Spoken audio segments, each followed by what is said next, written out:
낡은 커피포트에서 새어나오는 탄내 섞인 커피 소리는 대부분의 사람들이 무심히 지나친다. 그러나 강지은에게는 그것이 삶의 배경음악이었다.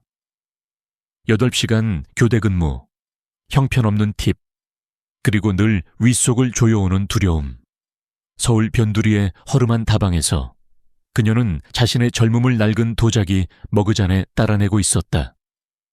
전혀 모른 채로 구석자리에서 산을 움직일 힘을 가진 남자가 그녀의 모든 움직임을 지켜보고 있다는 것을 그는 단순히 지켜보는 것이 아니었다.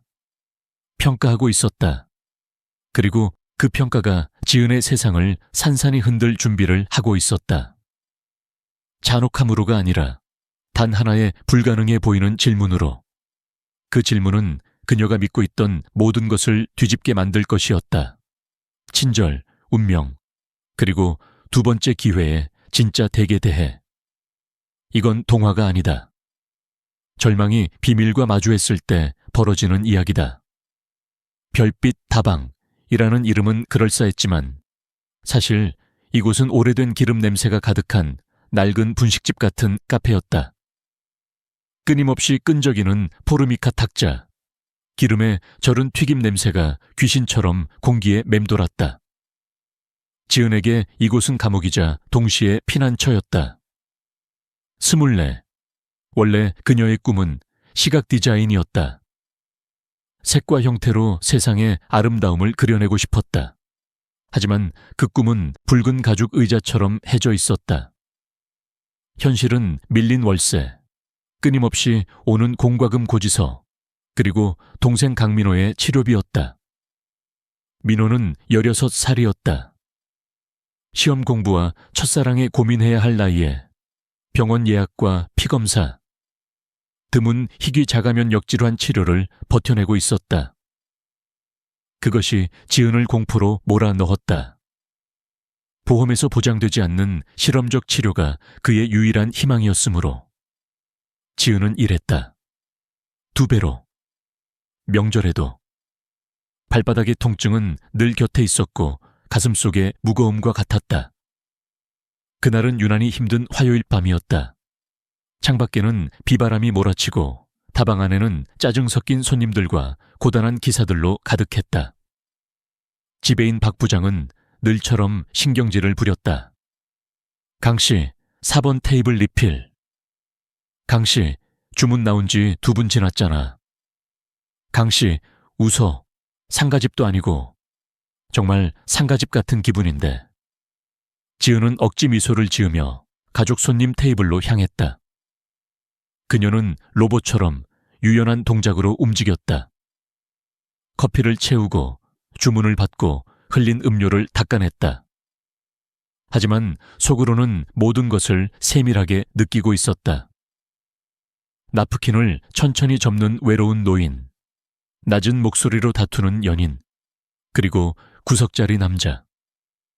그 남자는 2시간째 블랙커피 한 잔만 앞에 두고 앉아 있었다. 평범한 진회색 헬리넥 셔츠와 청바지를 입고 있었지만 원단의 질과 그의 태도는 이곳과 어울리지 않았다. 그는 신문도 휴대폰도 보지 않았다. 그저 관찰하고 있었다.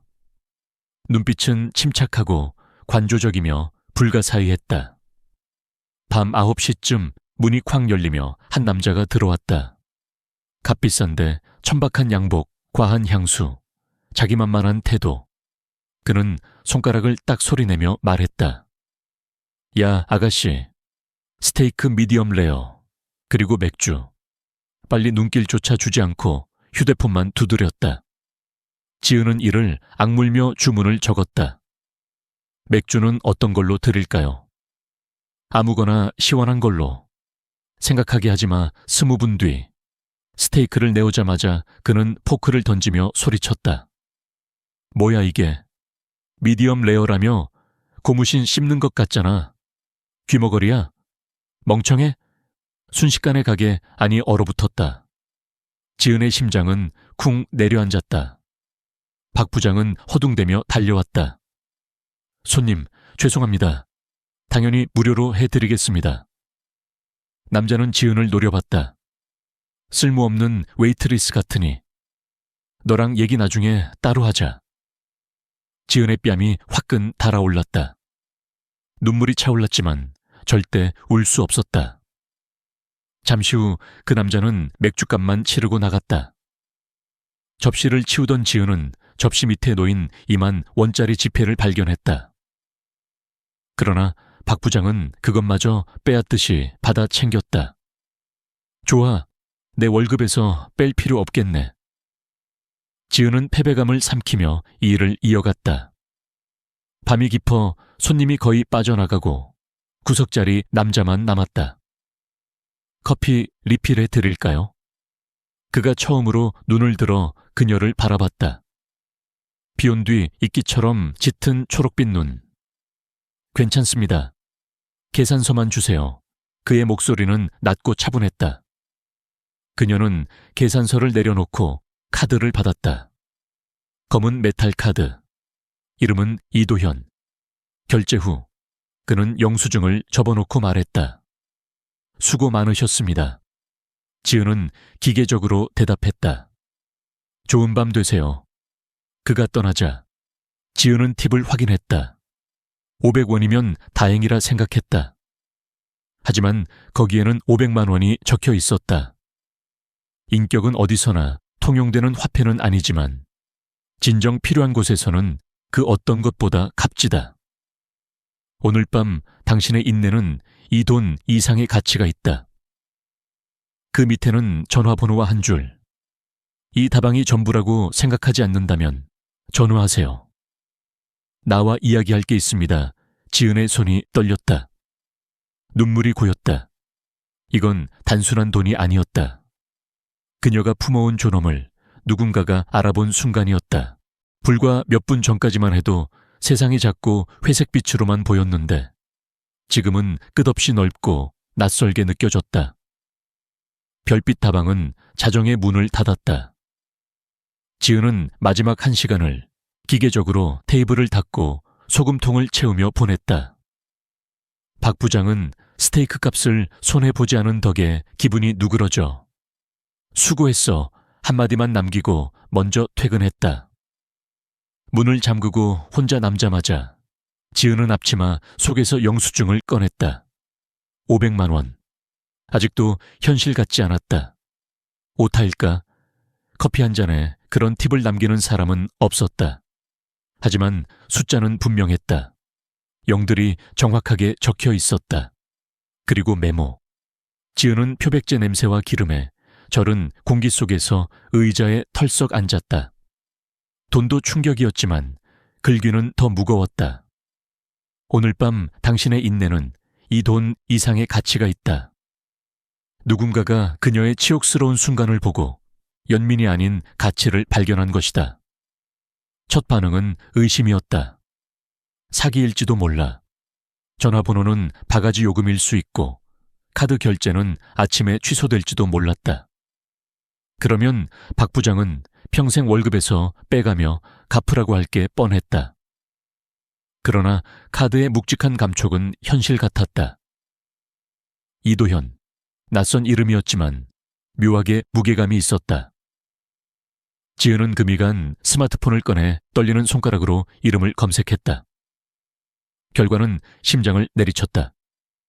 기사들이 쏟아졌다. 포브스, 조선비즈, 매일경제. 은둔형 천재, 이도현, 도연그룹을 이끈 혁신가. 고의에서 제국으로, 이도현의 불가능한 성공. 사진 속 그는 다방에서 봤던 그 남자였다. 다만 수수한 셔츠 대신 맞춤 정장을 입고 눈빛은 똑같이 날카롭고 고요했다. 그는 수조원 규모의 투자기술기업 도연그룹의 창립자 겸 CEO였다. 인터뷰도 거의 하지 않고 공식 석상에도 드물게 나오는 인물. 어떤 기사에서는 현대 자본주의의 유령이라 불렀다. 또 다른 기사에서는 그의 비극적 과거를 전했다. 어린 시절 교통사고로 부모를 잃고 보육원에서 자라난 이야기. 지은은 숨이 막혔다. 2시간 동안 구석에서 커피를 마시던 그가 나라에서 손꼽히는 재벌이었다니 왜 그런 사람이 이 허름한 다방에 있었을까? 왜 그녀에게 관심을 보였을까? 영수증의 전화번호는 세상에서 가장 두려운 존재처럼 보였다. 그러나 민호의 약값이 눈앞에 있었고 그 순간 위험은 두려움보다 작았다. 다음 날 아침 은행 앱은 결제를 확인해줬다. 입금이 실제로 된 것이었다. 박 부장은 실수일까봐 모른 척했지만 지은은 안도의 눈물이 날 만큼 현실을 느꼈다. 만약 당신이 이 다방보다 더 가치 있는 사람이라 믿는다면 전화를 하세요. 그 문장은 하루 종일 그녀의 머릿속을 울렸다. 그날 밤 민호가 약을 먹고 잠든 것을 확인한 후 지은은 낡은 소파에 앉아 용기를 내어 전화를 걸었다. 여보세요. 도현그룹입니다. 어떤 부서로 연결해 드릴까요? 차갑고 프로페셔널한 여성의 목소리. 지은은 입이 바짝 말랐다. 저 강지은이라고 합니다. 어젯밤 이도현 회장님께 이 번호를 받았는데 짧은 정적, 이어지는 키보드 소리. 잠시만 기다려주세요. 이어폰 너머로 흘러나온 것은 흔한 대기음이 아니었다. 화려한 피아노 협주곡. 지은은 더 위축되었다. 잠시 후 다시 목소리가 들렸다. 이도현 회장님께서 내일 오전 10시에 뵙겠다고 하십니다. 장소는 강남 도현타워 펜트하우스 스위트입니다. 오전 9시 15분에 댁 앞으로 차량이 대기할 예정이니 신분증을 지참해 주시기 바랍니다. 지은은 눈을 크게 떴다. 차량? 펜트하우스? 네, 알겠습니다. 목소리는 거의 속삭임처럼 나왔다. 통화가 끝나고 휴대폰을 내려놓은 그녀는 멍하니 앉아 있었다. 창밖으로 솟아오른 도연타워, 검은 유리와 강철로 된 거대한 빌딩. 그녀는 내일 그곳으로 들어가야 했다. 두려움이 뼛속 깊이 스며들었다. 하지만 그 밑바닥에서 아주 작고 연약한 불씨 하나가 타올랐다. 희망. 결국 지은은 단정한 검은색 바지와 얇은 흰 블라우스, 해진 소매를 가리기 위한 회색 가디건을 선택했다. 머리는 낮게 묶어 최대한 깔끔하면서도 눈에 띄지 않게 보이려 했다. 오전 9시 15분 정각. 낡은 빌라 앞에 검은 세단이 미끄러지듯 멈췄다. 유리처럼 반짝이는 차체는 이 동네의 먼지조차 튕겨내는 듯했다. 운전기사가 내리더니 정중히 문을 열었다. 강지은 씨, 맞으시죠? 네. 지은은 작은 목소리로 대답하며 고급 가죽 시트에 몸을 맡겼다. 은은한 향, 완벽하게 정돈된 실내. 그녀의 일상과는 정반대의 세상이었다. 차가 강남 도심으로 들어서자 도연타워가 하늘을 찌르는 흑단의 첨탑처럼 다가왔다. 지은은 왕궁에 불려가는 평민처럼 숨이 막혔다. 차는 정문을 지나 지하 전용 주차장으로 들어갔고 그녀는 곧장 전용 엘리베이터로 안내되었다. 버튼은 없었다. 직통 꼭대기층으로. 문이 열리자 나온 것은 로비가 아니라 구름 위에 떠있는 듯한 펜트하우스였다. 사방이 통유리로 된 공간. 도시는 장난감처럼 아래에 펼쳐져 있었다. 강지은 씨, 환영합니다. 차가운 눈빛에 여성이 다가왔다. 전화 속 목소리였다. 저는 윤지연 전무, 이 회장님의 최고 운영 책임자입니다. 잠시 후 회장님께서 오실 겁니다. 물이라도 드시겠습니까? 정중한 말투였지만 시선은 차갑게 지은의 옷차림을 훑었다. 물, 괜찮습니다. 지은은 어색하게 대답하고 넓은 공간 한가운데 서 있었다. 이 한 방이 자기 집 전체보다 컸다. 마치 신의 시점처럼 아래 세상의 고단한 소음이 사라진 듯했다. 조금 과하죠, 이뷰? 낯선 목소리에 돌아보니 이도현이 나타났다. 잘 맞는 짙은 회색 슈트를 입고 있었지만 눈빛은 다방에서와 같았다. 가끔은 위험하다고 생각합니다. 세상과 거리를 두게 되니까요. 그는 소파를 가리켰고 지은은 꼿꼿이 앉았다. 와 주셔서 감사합니다, 지은 씨. 질문이 많을 거라 생각합니다. 몇 가지 정도는요. 그녀는 조심스레 답했다. 그 팁 말인데요. 전혀 이해가 안 돼요. 팁이 아니었습니다.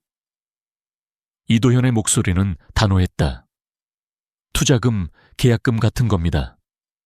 매년 그 다방을 갑니다. 제 부모님이 처음 만난 곳이니까요. 그곳에서 저는 늘 사람들이 직원들을 투명인간 취급하는 걸 봅니다. 그러나 당신은 달랐습니다. 그의 초록빛 눈이 깊이 파고들었다. 무례한 손님을 견디면서도 품위를 잃지 않았죠. 상사는 당신을 희생양 삼았지만 당신은 조용히 일로 돌아갔습니다. 그리고 제가 떠나기 전 노숙자에게 파이 한 조각과 커피를 건네는 모습도 봤습니다. 자기 돈으로 처리하면서도요. 그것은 동정이 아니라 품격이었습니다. 지은의 얼굴이 붉어졌다. 그녀조차 잊고 있던 사소한 행동을 누군가 지켜보고 있었다니. 저는 자선에는 관심이 없습니다. 의존만 만들죠. 제가 믿는 건 투자입니다. 그리고 저는 사람에게 투자합니다. 강직함, 회복력, 품격을 가진 사람에게. 그는 잠시 말을 멈추더니 덧붙였다. 당신의 동생 강민호, 가와사키병 3기 변형. 거기에 거대세포 활성 증후군이 겹쳤죠. 고용량 면역글로 불린 주사와 실험적 TNF 억제제가 필요합니다. 6개월 치료비만 해도 수천만 원이죠. 지은의 입술이 하얗게 질렸다. 어떻게 그걸... 제가 투자 대상을 조사할 때는 철저히 합니다. 그의 말투는 위협적이지 않았지만 냉정했다. 그래서 제안이 있습니다. 이미 민호의 미납치료비 전액을 갚았고 앞으로 필요한 모든 의료비를 지원할 기금을 만들었습니다. 계약금이라 생각하세요. 지은의 눈에 눈물이 맺혔다. 평생을 짓눌렀던 빚이 사라졌다니. 숨조차 쉬기 힘들었다. 하지만 그게 전부는 아닙니다. 이제 본 제안입니다. 그는 창밖을 바라보며 말을 이었다. 저는 지금 도연재단을 세우고 있습니다. 단순히 돈을 뿌리는 자선이 아니라 위기 속 가정들을 직접 지원하는 시스템을 만들 겁니다. 그리고 그 시각적 정체성, 로고, 웹사이트, 캠페인까지 모두 처음부터 구축할 사람이 필요합니다. 당신처럼 디자인 재능이 있는 사람, 또 공감할 줄 아는 사람. 그는 다시 지은을 바라봤다.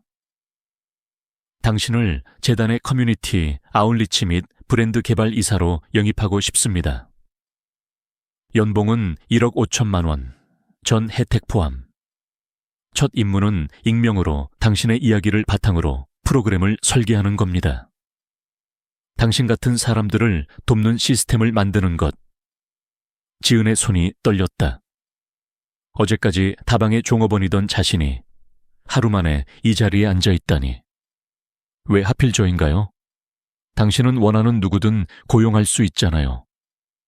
눈물이 흘러내리며 속삭였다. 이도현은 슬픈 듯 미소 지었다. 문제를 해결할 최고의 사람은 그 문제를 살아온 사람이니까요. 아이비리그 출신 인재 100명을 뽑을 수 있습니다. 그들은 보고서를 만들 수 있지만 진짜 연결은 못합니다. 의약품과 정의 중 하나를 선택해야 하는 기분을 그들은 모릅니다. 하지만 당신은 압니다. 그게 자산입니다. 질문은 하나뿐이죠. 당신이 그걸 쓸 준비가 되었는가. 그 순간 문가에 서 있던 윤지현 전무의 싸늘한 표정이 눈에 들어왔다. 지은은 깨달았다.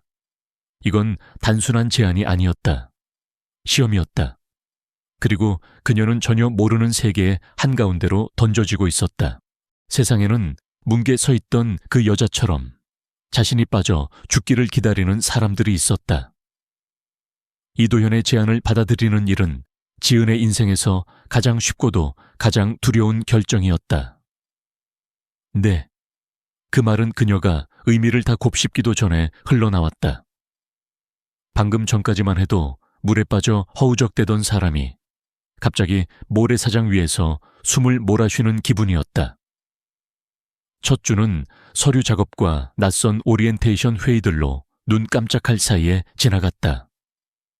지은은 48층, 회장의 펜트하우스 바로 2층 아래에 개인 사무실을 받았다.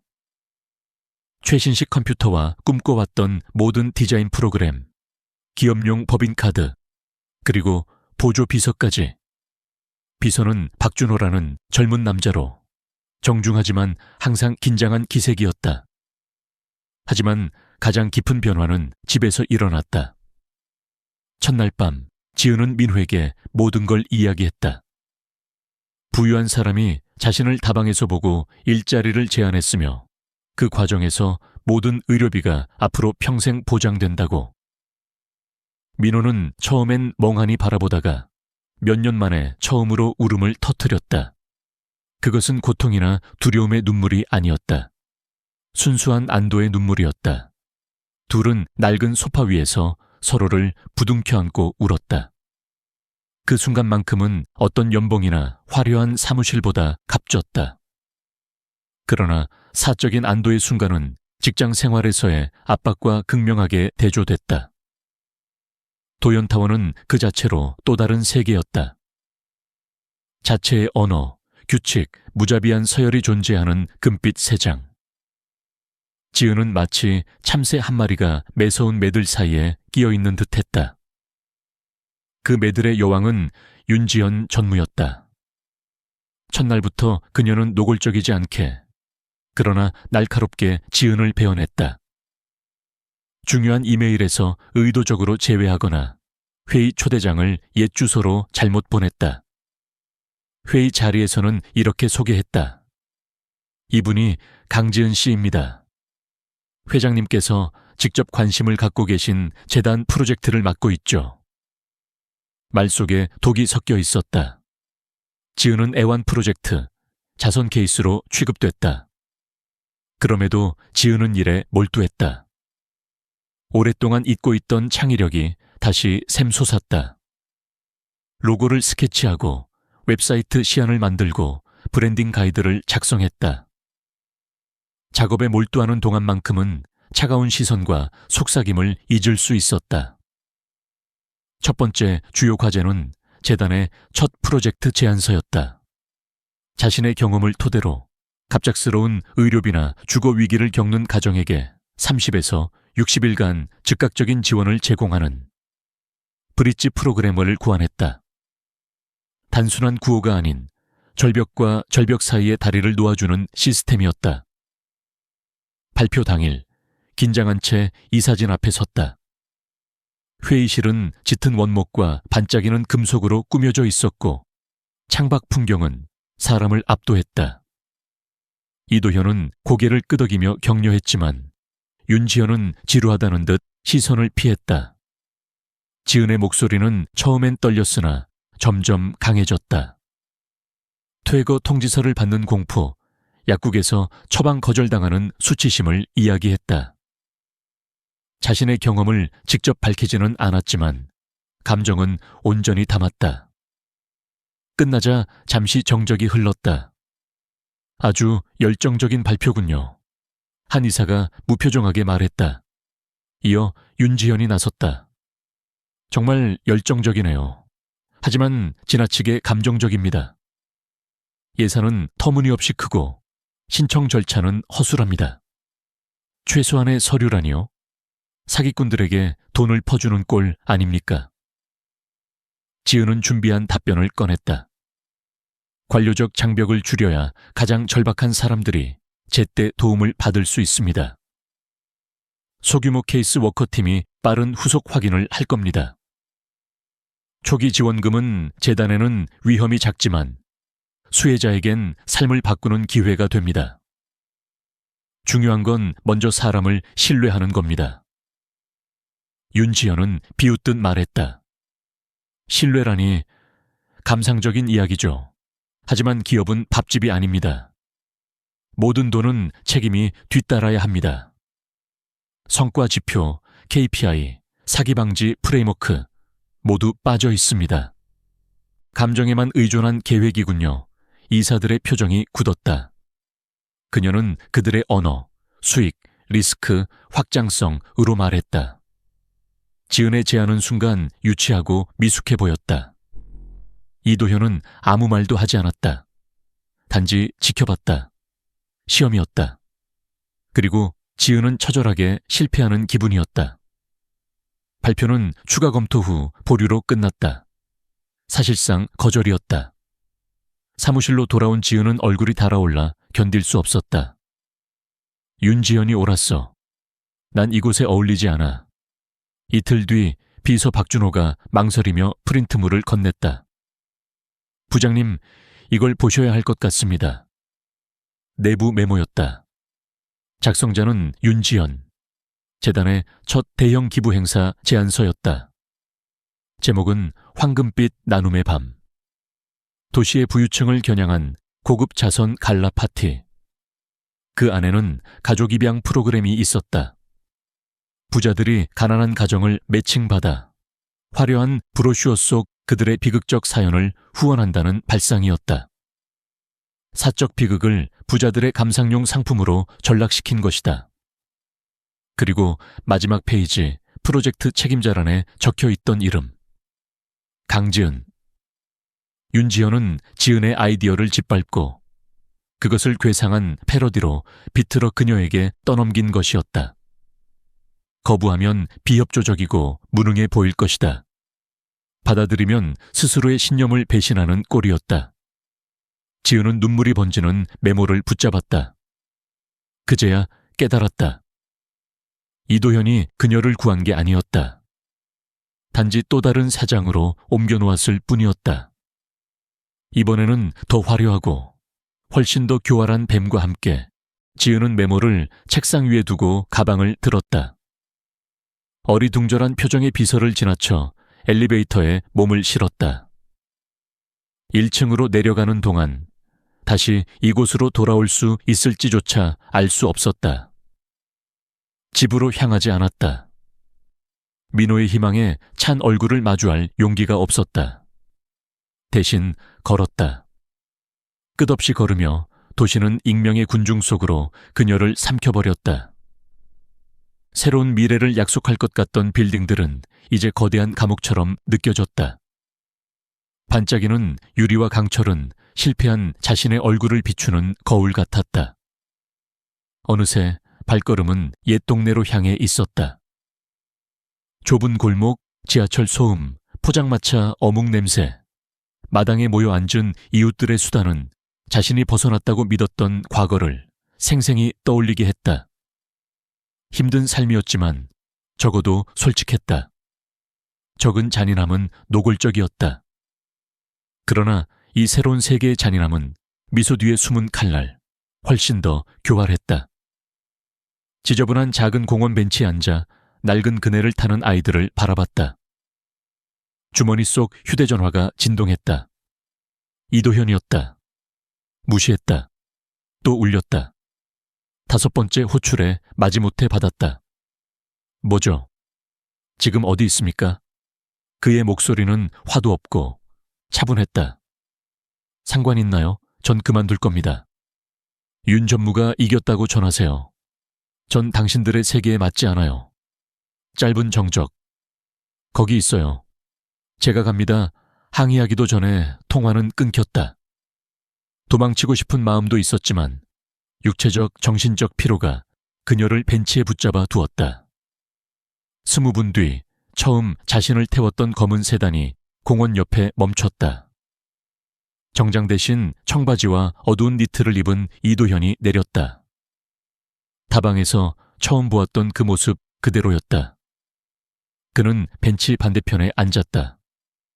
한참 동안 아무 말도 하지 않고 아이들을 함께 바라봤다.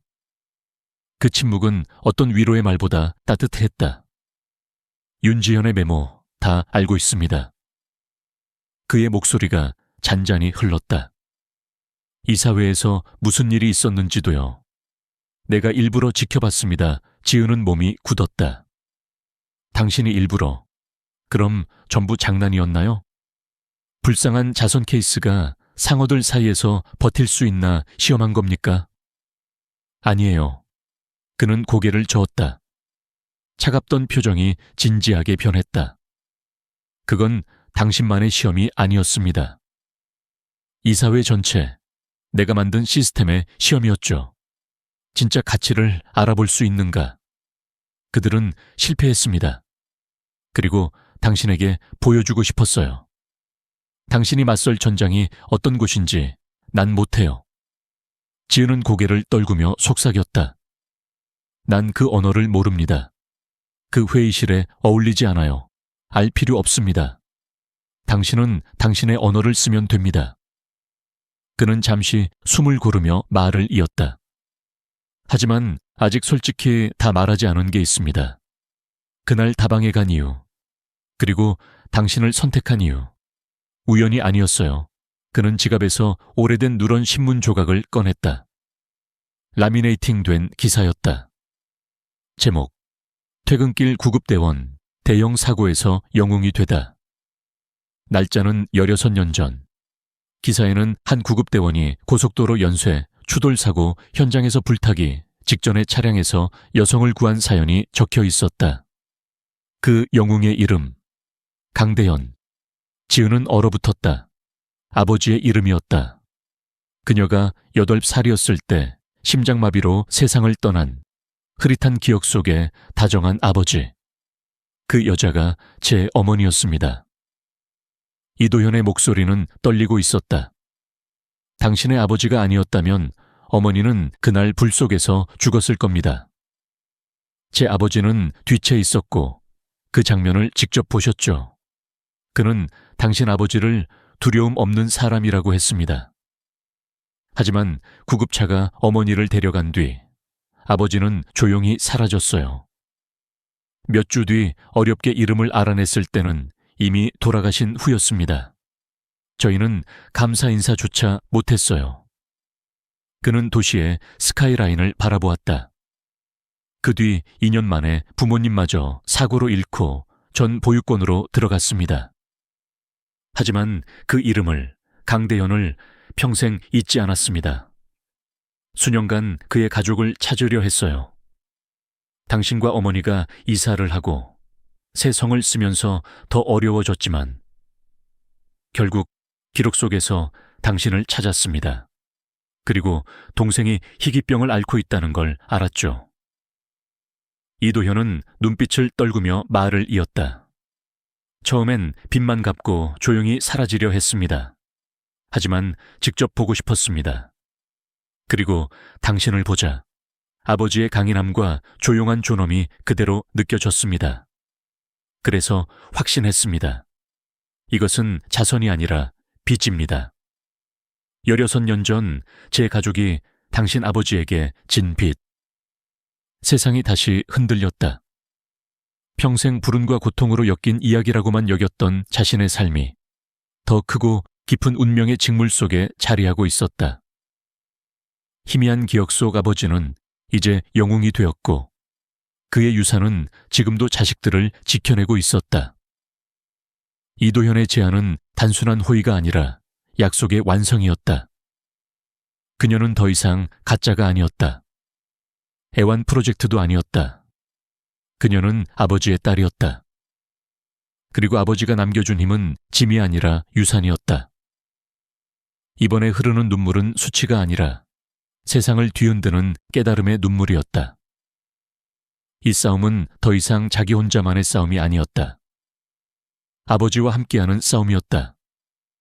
다음 날 아침 지은은 다시 도현타워로 들어섰다. 하지만 전날 벗어났던 그 여자가 아니었다. 아버지의 유산이 그녀의 척추에 강철을 세웠다. 그녀는 곧장 고위 간부 회의실로 들어갔다.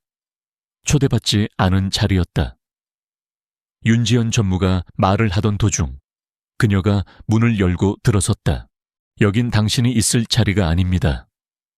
윤지연 전무의 차가운 목소리. 아니요, 전 바로 있어야 할 자리에 있습니다. 지은의 목소리는 흔들림 없는 권위로 울려 퍼졌다. 그녀는 이사회팀을 향해 말했다. 황금빛 나눔의 밤은 취소합니다. 그건 시혜일 뿐 재단의 목적을 잃은 이벤트입니다.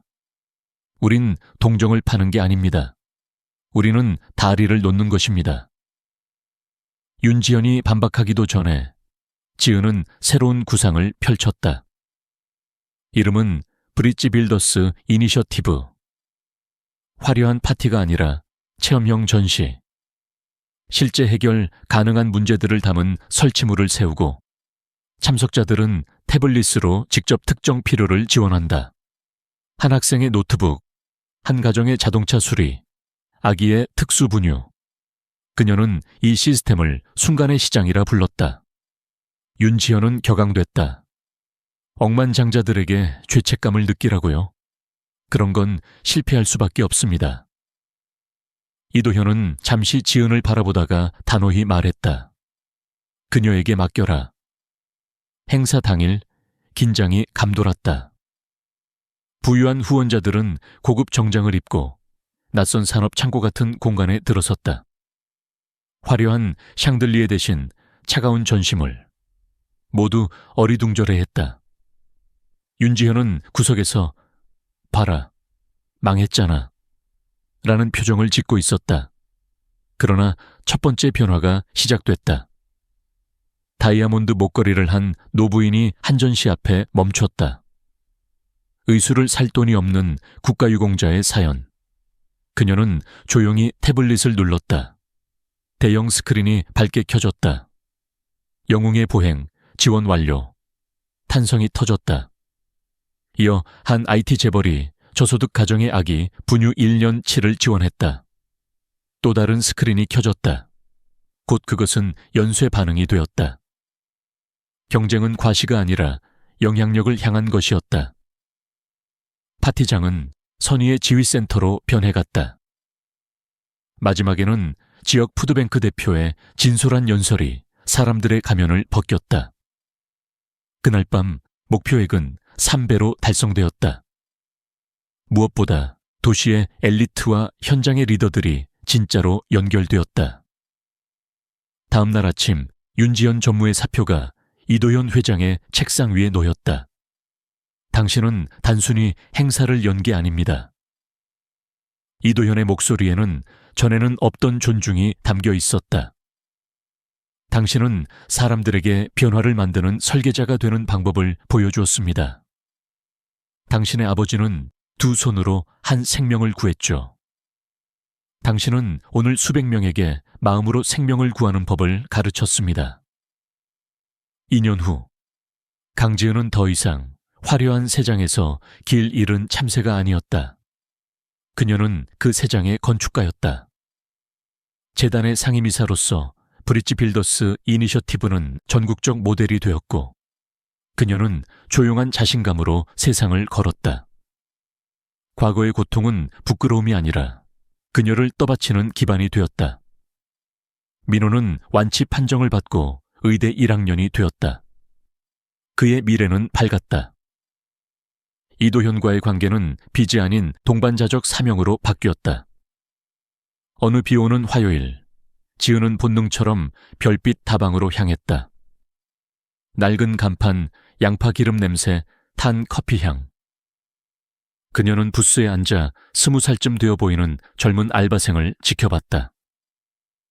피곤한 눈빛과 억지 미소 속에 과거의 자신이 겹쳐 보였다. 계산서를 받을 때 작은 금액의 커피에 50만 원팁을 얹었다.